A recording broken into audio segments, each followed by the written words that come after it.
दिन के 11 बज चुके थे और सुरेश अभी भी गहरी नींद में सोया था।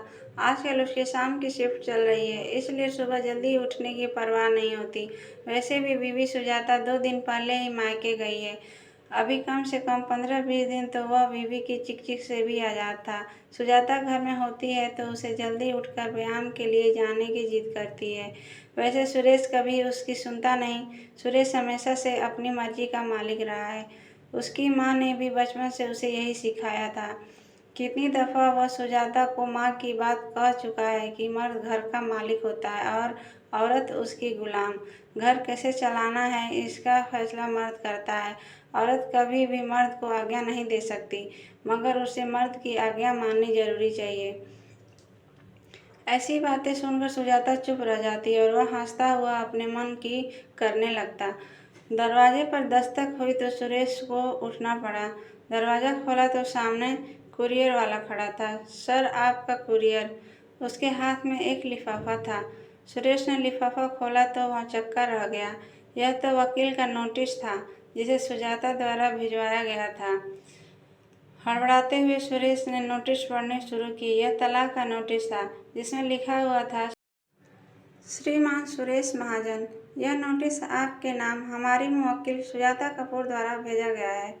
हमारी मुवक्किल सुजाता निम्न बातों पर आपको गौर कराना चाहती हैं।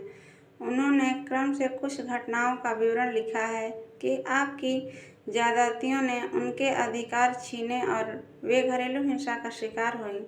ऐसी तमाम घटनाओं के मद्देनज़र वे आपसे आजिज आ चुकी हैं और छुटकारा पाना चाहती हैं। नोटिस में विस्तार से कुछ घटनाओं का वर्णन था। ये घटनाएं सुरेश के पुरुषवादी रवैये की पोल खोल रही थी। सुजाता ने क्रम से यह घटनाएं लिखी थी। मिस्टर सुरेश महाजन, यानी माननीय पति महोदय, आपको हमारी शादी के करीब 1 सप्ताह बाद की वह रात तो याद ही होगी। लॉकडाउन से 1 महीने पहले वैलेंटाइन डे के दिन जब हम हनीमून पर मनाली गए थे, तो उस दिन मैंने अपनी बहन द्वारा दिए गए तोहफे को खोला था। बहन ने चुपके से मेरे बैग में एक ड्रेस रख दी थी और मैं उसे पहनकर तैयार हो गई। ड्रेस कहीं से भी बेकार नहीं लग रही थी। स्लीवलेस जरूर थी, मगर भद्दी नहीं थी। उस ड्रेस को पहनकर खुशी खुशी मैं अपने कमरे से बाहर निकली।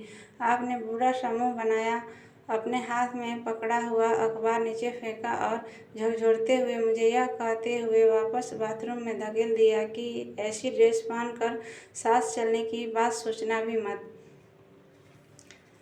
उस वक्त मुझे ऐसा लगा था जैसे मेरे वजूद पर ही सवाल खड़ा किया गया हो। क्या मुझे अपनी पसंद के कपड़े पहनने का हक भी नहीं मिलना चाहिए? क्या अपने हनीमून पर अपने पति के साथ भी वेस्टर्न ड्रेस नहीं पहन सकती? नोटिस में एक और घटना का विवरण था। सुजाता ने हिंसा का आरोप लगाते हुए एक दिन क्या हुआ था इस बारे में विस्तार से लिखा था। उस दिन मेरी तबीयत ठीक नहीं थी, मुझे उठने में देर हो गई। आप तो मेरे उठाने पर ही उठते हो, इस वजह से आपको ऑफिस जाने में देर हो गई। मैंने तबीयत खराब में जल्दी जल्दी नाश्ता बनाया, मगर आप झल्लाते हुए ऑफिस गए। शाम तक मुझे 102 डिग्री बुखार हो चुका था।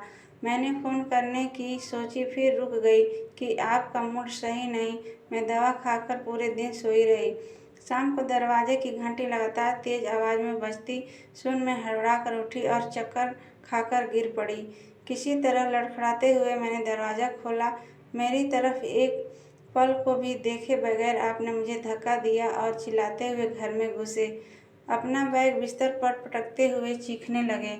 दरवाज़ा खोलने में इतनी देर लगती है, पता नहीं क्यों पूरे दिन बिस्तर तोड़ती रहती है। मैं थक हार कर ऑफिस से लौटता हूँ और एक तुम हो कि दरवाज़ा भी नहीं खुलता। अब मुँह क्या देख रही हो, पानी लाओ। उस वक्त मुझे खुद पर कितना तरस आया यह केवल मैं ही जानती हूँ। तुमने एक नज़र भी मेरे मलिन पड़े चेहरे की तरफ नहीं डाली, मेरी तकलीफ़ तुम्हें दिखाई ही नहीं दी। तुमने यह सोचने की कोशिश भी नहीं की कि मैं आज इतनी सुस्त क्यों हो रही हूँ। तुम्हारे लिए मैंने चाय बनाई, मगर खाना बनाने की हिम्मत नहीं हुई। तुम्हें कुछ कहने का भी दिल नहीं किया। मैं जाकर सो गई और तुमने रात में खाना न मिलने पर फिर से हंगामा कर दिया। मेरा हाथ पकड़कर खींचते हुए तुम थप्पड़ लगाने ही वाले थे, मगर हाथ गर्म देखकर रुक गए। यह कैसा रिश्ता है हमारा, जहाँ पति को अपनी पत्नी की तकलीफ भी नहीं दिखती। यह बात अलग है कि अगले दिन से ही लॉकडाउन हो गया और तुम मुझे चाय ब्रेड खिलाने के लिए घर में थे, मगर आज सोचती हूँ कि यदि उस समय मुझे वायरल बुखार के बजाय कोरोना हुआ होता तो तुम मेरी क्या हालत करते। इस दिन मैंने तुमसे बिना पूछे घर के पर्दे बदल दिए थे, जिन्हें कुछ दिन पहले ही खरीदे थे। तुमने उन पर सरसरी नज़र डाली और कोने में पटक दिया।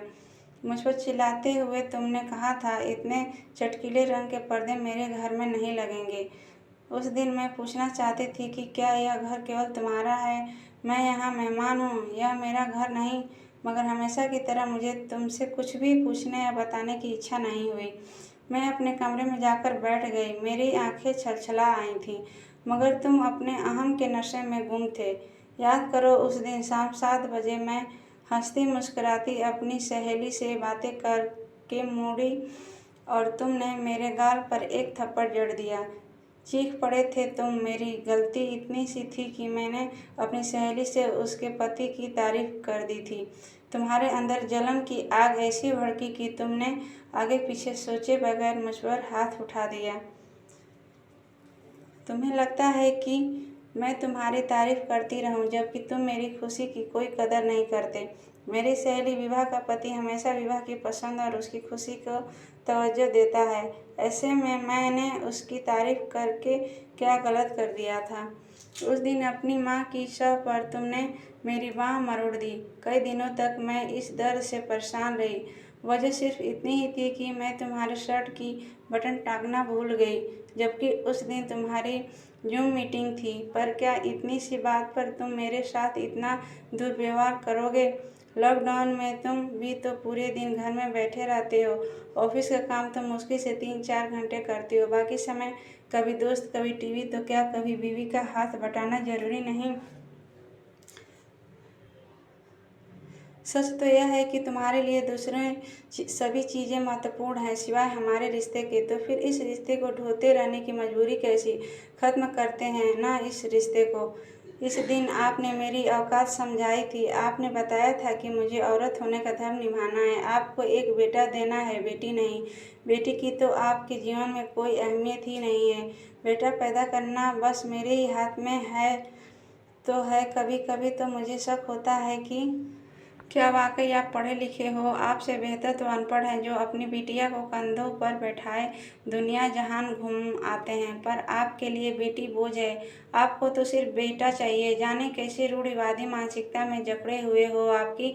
जब साथ चलती हूँ तो एक अजीब सी जकड़न का एहसास होता है।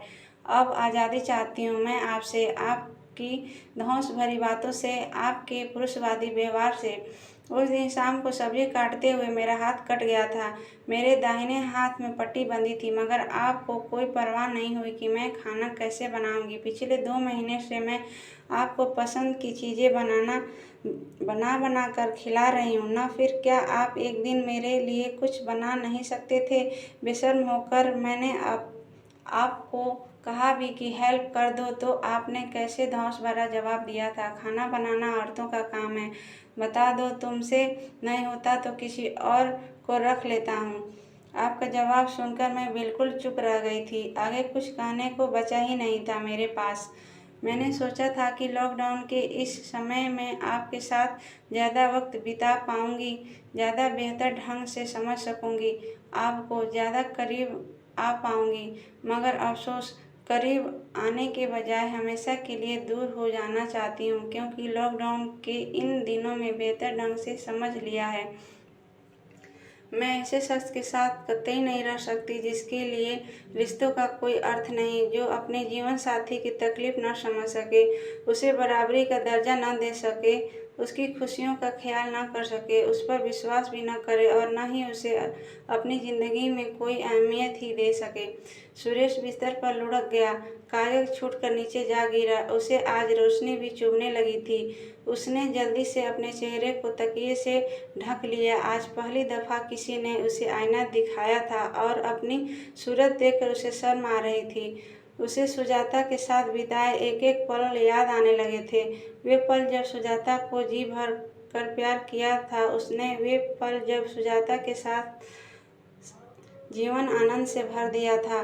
उसे याद आ रहा था कैसे सुबह से शाम तक सुजाता उसके और उसके कामों में लगी रहती थी। सुजाता को तो हमेशा मुस्कुराने की आदत थी, तो क्या वाकई वह इतना स्वार्थी और घमंडी था जिसने सुजाता की हंसी छीन ली। सुरेश बराबर उस कागज में लिखी बातें पढ़ने लगा। उसमें लिखी हर घटना उसकी आंखों के आगे सजीव हो उठी। वाकई सुजाता ने जो भी लिखा था वो 100% सही था। मगर जब घटनाएं हो रही थीं उस वक्त सुरेश ने कभी भी सुजाता की नज़रों से नहीं सोचा था। सुजाता जो उसकी जीवन साथी है कितनी दुखी थी और सुरेश को इस बात का एहसास भी नहीं था। उसने कभी यह सोचा ही नहीं था कि सुजाता इस तरह सब कुछ छोड़कर भी जा सकती है। उसे तो सुजाता की आदत हो गई थी। उसके बिना घर में कितना अकेला हो जाएगा, एक छोड़ा हुआ पति कहलाएगा, दोस्त पीठ पीछे उसका मजाक उड़ाएंगे। ऐसी कितनी ही बातें सुरेश के जहन में घूमने लगीं। सुजाता के यूं मुंह मोड़ने से उसकी ज़िंदगी कितनी बदल जाएगी। पहले तलाक की भागदौड़ और परेशानियां, और फिर सुजाता संपत्ति में से भी तो हिस्सा मांगेगी। उसे गुजारा भत्ता भी देना पड़ेगा। तलाक के बाद दूसरी शादी की टेंशन भी रहेगी।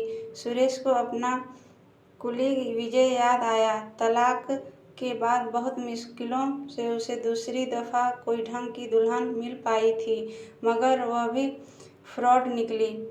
सुरेश सोफे के कोने में बैठ गया। एक सीधी सादी व पढ़ी लिखी पत्नी को गंवाने के बाद कहीं वह भी परेशानियों के भंवर में न फंस जाए। सुजाता में कोई कमी नहीं, यह तो सचमुच उसका खोखला घमंड था, पुरुषवादी रवैया था जिसकी वजह से उसकी शादीशुदा जिंदगी बर्बाद होने वाली थी।